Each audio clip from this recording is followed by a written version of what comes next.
Christina, the head of coaching. Christina, you deal with people every single day who are failing with spraying and praying, who are trying to change careers. So walk everybody through at a very high level the steps that you would take to conduct a more proactive job search. Yeah, definitely, JT. And thanks for giving us that breakdown on what spraying and praying is. And it's something that we do see a lot on the platform, especially when our members first join. A lot of times we'll find that kind of a common mistake that most people make is applying to hundreds of these jobs. So in order to actually implement an effective strategy that's going to get you noticed, that's going to save you a lot of time in terms of reaching that goal you have, landing your next opportunity, there's actually a more effective strategy in place, and that's called networking, strategic networking, in fact. So what you want to do here is really focus on the companies that you want to work for. And what we say all the time here at Work It Daily, for those of you who have tuned in to our past sessions, is that you want to start with that company bucket list. And this is a list of like 10 to 15 companies that you respect, appreciate, admire, you feel that sense of connection to.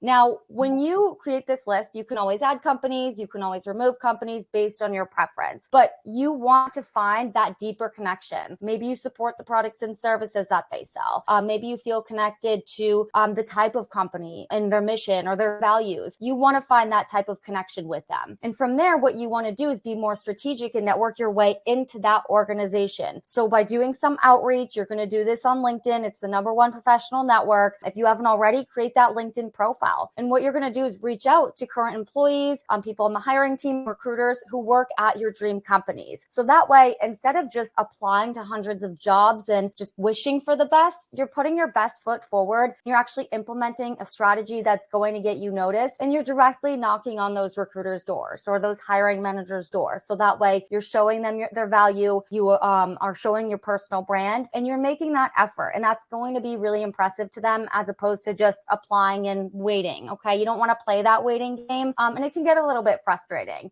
especially in coaching and GT, as you've seen as well. We get lots of people who come in and they explain, well, this is what I've been doing. What do you think I'm doing wrong? And the #1 kind of issue that we see is people who apply to hundreds of jobs and are just playing that waiting game. They're spraying and praying and just hoping that works. So what we teach them here is to actually implement that networking strategy. We have lots of courses on this as well, where we teach you how to create that company bucket list, how to do that outreach, what you should be saying to recruiters, those hiring managers, and people at your dream organizations. Because regardless of if you're a career changer or not, or even let's say you're looking for a job in a new field, maybe you aren't reaching that career satisfaction in your current role, you still want to put a strategy in place rather than start spraying and praying, because strategic networking is actually the #1 way of finding a job right now. And that's what's going to